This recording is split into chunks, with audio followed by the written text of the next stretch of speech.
अवधूत चिंतन श्री गुरुदेव दत्त श्रीपादराजं शरणं प्रपद्ये। बलिहारी तारी गुरुजी शैमुख गावू। बलिहारी तारी गुरुजी शैमुख गावू। पामे मनवाणी विराम, पामे मनवाणी विराम। बलिहारी बलिहारी तारी गुरुजी शैमुख गावू। भक्त प्रतिपाळ वाहलो असुरनो काळ। भक्त प्रतिपाळ वाहलो असुरनो काळ। साधु हैयानो हार, साधु हैयानो हार। बलिहारी बलिहारी तारी गुरुजी शैमुख गावू। जोई सती भावरी ज्यो अंतर भीज्यो। जोई सती भावरी ज्यो अंतर भीज्यो। आप्यो स्वयं आत्मदान, आप्यो स्वयं आत्मदान। बलिहारी बलिहारी तारी गुरुजी शैमुख गावू। दत्त दिगंबर भायो मन लोभायो। दत्त दिगंबर भाव्यो मन लोभायो।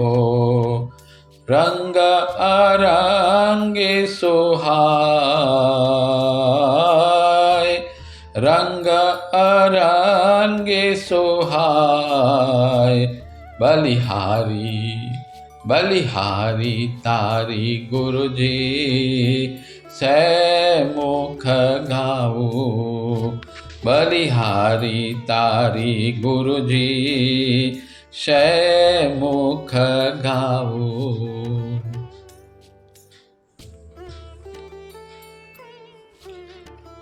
ઢોંગ પ્રત્યે ચીડ. માણગાંવમાં ડુંગરમાં મંદિર નજીક પાણીનો ઝરો માટીથી દબાઈ ગયો હતો. સહેજ ખોદકામ કરતાં પાણીનો ઝરો વહેતો શરૂ થયો. કેટલાક બ્રાહ્મણોએ ગંગા આવી એમ ખોટો પ્રચાર કરી ગ્રામીણ અભણ લોકો પાસે સંકલ્પ મુકાવી દાન દક્ષિણા લેવાનું શરૂ કર્યું. વાસ્તવમાં તે ગંગા ન હતી. શાસ્ત્રી બુવાને આ વાતની ખબર પડી. તેમણે બ્રાહ્મણોને બોલાવ્યા. ગંગા આવી એવા ઢોંગ પ્રત્યે નારાજગી બતાવી તથા ભેગા થયેલ પૈસા તેમણે આજરેકર બુવા દ્વારા સ્થાપિત હનુમાનજીના મંદિર માટે અર્પણ કરવા કહ્યું. બ્રાહ્મણો પણ માની ગયા તથા મોટા પાપના ભાગીદાર તથા રહી ગયા. સંતોના આવાહનથી ગંગા, જમુના, નર્મદા જેવા તીર્થો ગમે ત્યાં પ્રગટ થતા હોય છે. સામાન્ય માણસના ગજા બહારની આ વાત છે. સામાન્ય લોકોએ આવી કોઈ ચાલાકી કરવી નહીં તથા બીજા લોકોને છેતરવા નહીં. કદાચ નિર્દોષ લોકો સામે કપટ છતું ન થાય તો છેતરપિંડી વધારે ચાલે અને તે મનુષ્ય વધુ પાપના પોટલા ભેગા કરે છે. જ્યારે પાપનો ઘડો ભરાઈને ફૂટે છે ત્યારે તેને અપાર કષ્ટ ભોગવવા પડે છે. ત્યારે તેને છોડાવવા કોઈ પણ આવતું નથી. ભૂત બાધા નિરસન. માણગાંવના પોલીસ પટેલની એક કન્યા હતી. તેને પ્રારબ્ધ અનુસાર એક પિશાચ ત્રાસ આપતું હતું. આથી તે કન્યાનો પતિ બીજું લગ્ન કરવા ઈચ્છતો હતો. છેવટે પોલીસ પટેલ શાસ્ત્રી બુવાને શરણે ગયા. શાસ્ત્રી બુવાએ કન્યાને એક મંત્ર આપ્યો તથા જણાવ્યું કે આ મંત્રનો જપ કરતાં કરતાં દેવની પ્રદક્ષિણા કરવી. આમ કરતાં પાપ નષ્ટ થશે તથા ભૂતબાધા નાશ પામશે. મંત્ર હતો, તુજવેલ દત્તા મજ કોણ તારી. ગુરુ આજ્ઞાથી તે કન્યાએ મંત્ર જપ અને પ્રદક્ષિણા કરતાં તેની ભૂત પીડા નાશ પામી તથા સર્વ કુટુંબીજનોમાં આનંદ થઈ ગયો. તેઓ શાસ્ત્રી બુવાનો આભાર માની પોતાના ઘેર ગયા. શ્રી બાવડેકર પર કૃપા. સાવંતવાડી સંસ્થાનના કારભારી તરીકે શ્રી બાવડેકર નામે એક ગૃહસ્થ હતા. પ્રથમ તેઓ નાસ્તિક હતા. તેઓ ભૂત પ્રેતને માનતા નહીં, પરંતુ તેમની કન્યાને જ એક પિશાચ પીડા આપવા લાગ્યો. પ્રથમ તો તેમને કશી ખબર ન પડી. શ્રી આણવકરના શરીરમાં સંચાર કરીને લોકોને કલ્યાણકારક ઉપદેશ આપતા આણવકર પિશાચે શ્રી બાવડેકરને માણગાંવ જવા સલાહ આપી. શ્રી બાવડેકર માણગાંવ આવ્યા અને શાસ્ત્રી બુવાને મળ્યા. શાસ્ત્રી બુવાએ તેમને જણાવ્યું કે આ વિભૂતિ સાચવીને રાખો તથા દત્ત જયંતીના દિવસે આવજો. દત્ત જયંતીના દિવસે શ્રી બાવડેકર માણગાંવ ન ગયા. આથી દત્ત ભગવાન દ્વારા શાસ્ત્રી બુવાના કથન અનુસાર મળેલ દૈવી રક્ષણ ન મળ્યું. તેમની કન્યા ફરી બેભાન થઈ. ડૉક્ટરને બોલાવવામાં આવ્યા. તે કન્યા ડૉક્ટરને મારવા દોડી. તે જોઈ ડૉક્ટર નાસી ગયો. લોકો બાવડેકરને કહેવા લાગ્યા કે તમે ભૂત પ્રેતને માનતા નથી, હવે તે તમારા ઘરમાં જ પ્રવેશ્યું છે, તેને કાઢો. શ્રી બાવડેકરે 5 રૂપિયા તથા સાકર લઈને એક મનુષ્યને માણગાંવ મોકલ્યો. તેના દ્વારા વિનંતી કરી કે મુદત મળે. શાસ્ત્રી બુવાએ તે માણસને જણાવ્યું કે ઈશ્વર પાસે લાંચ ચાલતી નથી. તેમણે તે 5 રૂપિયા તથા સાકર પાછી મોકલાવી. કોઈ સંકટવશાત મનુષ્ય આવી ન શકે તો બીજી વાત છે, તેવી હકીકત તેમણે ઈશ્વર પાસે રજૂ કરવી જોઈએ. લાંચ કે મનુષ્યનું દોડડાપણ ઈશ્વર આગળ ચાલતું નથી.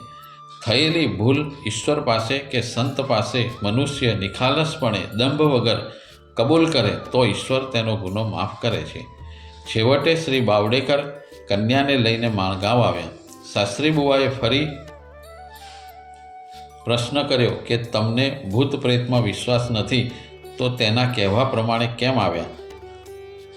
આણવકર પિશાચ પાલખી પછી ખુલાસો કરશે. તે દિવસે આણવકરને પિશાચનો સંચાર ન થયો. આથી શ્રી બાવડેકરને બીજા દિવસ માટે રોકાવું પડ્યું. બીજા દિવસે પાલખી પછી આણવકર પિશાચે બાવડેકરને ઋષિવાડી જઈને અસ્વસ્થ ફરતે ચોતરો કરવા તથા 1000 બ્રાહ્મણ ભોજન કરાવવા કહ્યું. શ્રી બાવડેકરે કહ્યું કે 1000 બ્રાહ્મણ ભોજન તેમની ક્ષમતાથી વધારે છે. છેવટે શાસ્ત્રી બુવાએ 100 બ્રાહ્મણ ભોજન કરાવશો તો ચાલશે તેમ કહ્યું. શ્રી બાવડેકરે ઋષિવાડીમાં જઈને અસ્વસ્થને ચોતરો કરાવ્યો તથા 100 બ્રાહ્મણ ભોજન કરાવ્યું. ત્યારથી તેની કન્યા પૂર્ણતઃ સાજી થઈ. સ્વામી મહારાજે ઘણી ભૂત પીડિત વ્યક્તિઓને સાજી કરી છે. તેમાં પિશાચ પીડાના 3 મુખ્ય કારણ જણાઈ આવ્યા છે. 1. આ જન્મે કે ગયે જન્મે કોઈનું ઋણ બાકી હોવું. 2. આપણી પાસે કોઈની થાપણ હોય અને તે થાપણ લીધા વગર માલિકનું મૃત્યુ થાય તો તે થાપણની લાલચ મોહથી તે વ્યક્તિને ભૂત થઈને ત્રાસ આપે. 3. મંદિર, મસ્જિદ, પવિત્ર વૃક્ષો જેવા કે પીપળો, વડ, ઔદુંબર, બીલી, શમી વગેરેની પાસે અસ્વસ્થતા કરવાથી એટલે કે મળમૂત્ર ત્યાગ કરવાથી. અને 4. સંત આજ્ઞાનો અનાદર, કુળદેવીની સેવામાં ઉણપ, ઘરના વડીલોને ત્રાસ. આવા સંજોગોમાં ભૂત પિશાચ સહેલાઈથી ત્રાસ આપી શકે છે. 5. 4 રસ્તા પરના ઉતારામાં પગ પડવાથી પણ અનેક હેરાનગતિ થાય છે. અને 6. બીમાર વ્યક્તિ ઉપરથી ઉતારેલું પકવાન ખાવાથી હેરાનગતિ થાય છે. સ્વામી મહારાજનો વાનપ્રસ્થાશ્રમ. ખાસ કરીને બ્રાહ્મણને બ્રહ્મચર્ય, ગૃહસ્થ, વાનપ્રસ્થ અને સંન્યસ્ત આશ્રમમાં જીવન વ્યતીત કરવાની શાસ્ત્રમાં આજ્ઞા છે.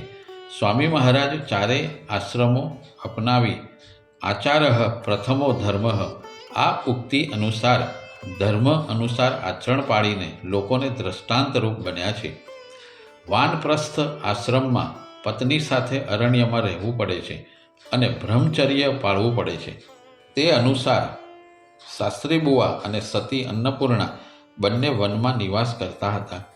એક રાત્રે સતીને લઘુશંકા માટે જવાનું થયું. તે પછી જળથી શરીર શુદ્ધિ કરી અને આચમન કરી રહ્યા હતા ત્યારે ત્યાં એક પિશાચ પ્રગટ થયું અને સતીને બીવડાવવા લાગ્યું.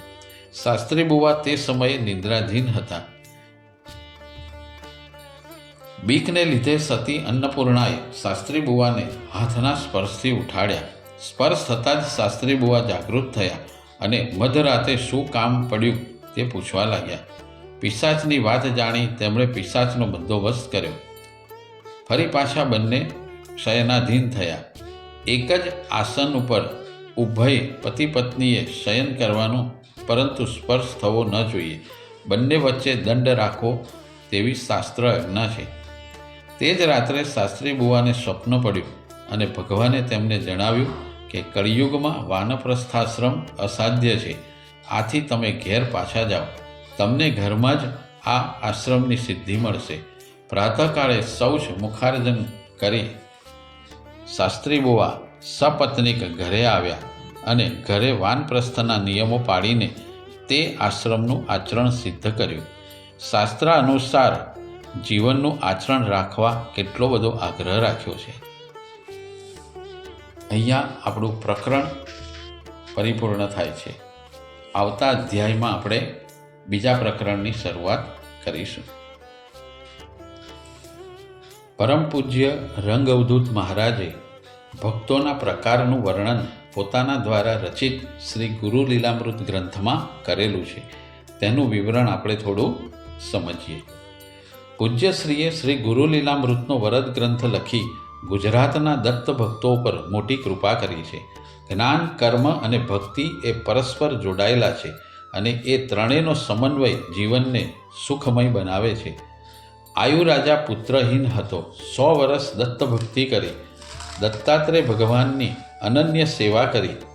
તેમના બાહ્ય આચરણને ધ્યાનમાં લીધા વિના આંતરિક પ્રવાહને ઓળખી તેમના આશ્રમમાં રહી શ્રદ્ધા ભક્તિથી સેવક બનીને રહ્યા. પરિણામે એક દિવસ વદે હષ્ટ થઈ એકદા માગ ભૂપ વરદાન જોઈ નિષ્ઠા હરી થયો તુષ્ટ હું માન. અવધૂતે કહ્યું કે સ્થૂળ દ્રષ્ટિએ મને જોનારને મારી નિસંગતતા કોઈના ધ્યાનમાં આવતી નથી. કર્તૃત્વાદભિમાનના ક્યાં ભક્તા પણ એમ યજ્ઞેશ્વર હું યજ્ઞ ભૂપ ભક્ષો કાંઈ ન તેમ. અને આયુરાજા પોતાને પુત્ર થાય તેમ માગે છે. બોલે દત્ત અલભ્ય એ તોય તું તત ખેવ. પામીશ ઈપ્સિત જા સુખે એવો પુત્ર સુજાણ. દિગંત કીર્તિ છે એની ઇન્દ્ર તુલ્ય છે માન. નિરાશ ના કરવો તુને જાણીશું ભક્ત એમ. આપ્યું આ વરદાન જા નહીં તો દુર્લભ તેમ. અને આયુરાજાને પુત્ર થયો. તરત જ દુઃખનું કારણ બન્યું. ત્યારે અવધૂત નારદજીને મોકલી બોધ અપાવી શાંત કરે છે. આ વખતે પૂજ્ય રંગઅવધૂત મહારાજે ભક્તોના 4 પ્રકારના વર્ણન કર્યા છે: અર્થાર્થી, આર્ત, મુમુક્ષુ અને મુક્ત. પુણ્યવંત ચારે નકી એમાં ના સંદેહ. તેઓ જ્ઞાની મુક્ત છે શ્રેષ્ઠ સર્વમાં તેહ. ગીતામાં ભગવાન શ્રી કૃષ્ણએ આ સર્વને ઉક્ષરા કહીને બિરદાવ્યા છે. પૂજ્યશ્રી કહે છે કે ભક્તિ પણ પુણ્ય હોય તો થાય છે. પૂજ્યશ્રીએ આ 4માં મુક્ત વિશે પ્રથમ વાત કરી છે. જેમ વૃત્તિ ઈશુકારની રહે લક્ષ્યમાં જાણ, તેમ ઈશ્વરે મુક્તની વૃત્તિ તન્મય માન. બાણ બનાવનાર અથવા બાણ મારનાર લક્ષ્ય તરફ જ દ્રષ્ટિ રાખે છે, તન્મય બને છે અને ધાર્યું નિશાન પાડે છે. તેમ મુક્ત ભક્ત સદાય પોતાની વૃત્તિ ઈશ્વરમય રાખે છે. તેનું ધ્યાન ઉઠતા બેસતા, ખાતા પીતા, સર્વ કોઈ ક્રિયા કરતા કેવળ ઈશ્વર તરફ જ રહેતું હોય છે. ભલે પછી એ સુષુપ્ત હોય, કદાચ એ બહિર્નિષ્ઠ થાય, તો પણ સઘળે એક જ ચૈતન્ય ભરેલું છે એવા નિશ્ચિત જ્ઞાનથી તે વ્યવહાર કરે છે અને એ શ્રેષ્ઠ છે. એથી ઉતરતો ભક્તનો પ્રકાર છે મુમુક્ષુ. ચોટે ચિત્તન દારમહી ગરમહી નિરસ વિષય પ્રમાણ, ઉદાસીન વર્તે બધે જાગૃત ભજને માન. કેવળ મોક્ષથી કામના રાખી કમ્ય કર્મો ત્યજી કેવળ નિષ્કામ કર્મ કર્યા કરે, હરિનું નામ સ્મરણ કરે, ઈશ્વર પણ બુદ્ધિ રાખે, સ્વાધ્યાયમાં રત રહે અને એમ મોક્ષ માટે મથ્યા કરે તે મુમુક્ષુ છે. એથી ઉતરતી કક્ષા આર્ત ભક્તિની છે. મનુષ્યના જીવનમાં જ્યારે આશા ન ફળે, નિરાશા વ્યાપે, સંસારમાં દુઃખો આવે, ત્યારે આર્ત થઈ ભગવાનના શરણે જાય, ભક્તિ કરે તે આર્ત ભક્ત છે.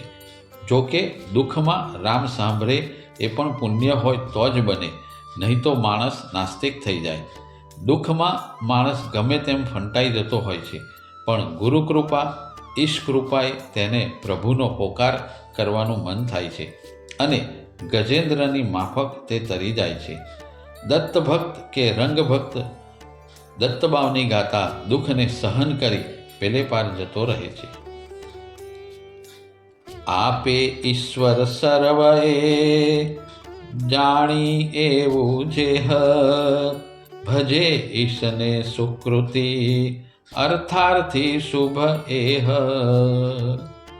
પણ કેટલાક અર્થાર્થી ભક્તો ઈશ્વર તરફ ન વળતા દુઃખ આવે ત્યારે ડૂબતો જેમ તણખડું પકડે તેમ શુદ્ર દૈવતને ભજવા માંડે છે. સહેલો ને ટૂંકો માર્ગ શોધ્યો છે એમ માની જલ્દીથી ફળ મળે એમ વિચારી શુદ્ર દેવતાઓને ભજે છે. આવા ભક્તને પૂજ્યશ્રીએ અર્થાર્થી કહ્યો છે, જેનો ક્રમ ચોથે આવે છે.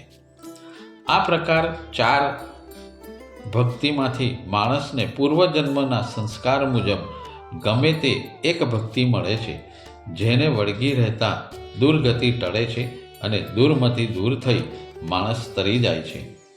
મહત્વ ભક્તિનું છે, તે ભક્તનું પતન થવા દેતી નથી. આથી જ ભક્તિ વિભક્તિ નાશીની બને છે. એ આચરવી પણ સરળ છે. મુક્તિના સાધનો ઘણા છે, પણ ભક્તિમાં અન્ય જેટલા કષ્ટ નથી. અત્યંત સુલભ સાધન છે. ભક્તિ દુરાચારીનું વર્તન પણ ભક્તિથી દૂર થઈ જાય છે, ફરી જાય છે અને ઈશ કૃપાએ તેનામાં રહેલી દુષ્ટ વાસના ક્રમે ક્રમે નષ્ટ થાય છે ને શાંતિ પ્રાપ્ત થાય છે. આથી જ કલિકાળમાં ભક્તિ અન્ય સાધનોની ઉપેક્ષાએ શ્રેષ્ઠ ગણી છે. પૂજ્ય રંગવદૂત મહારાજે તેથી જ ભક્તિ ઉપર ભાર મૂક્યો છે અને દત્ત ભક્તોને નિત્ય ભક્તિ ભજન કરવાનું કહ્યું છે. અવધૂત ચિંતન શ્રી ગુરુદેવ દત્ત શ્રીપાદરાજમ શરણં પ્રપદ્યે. ગુરુદેવ દત્ત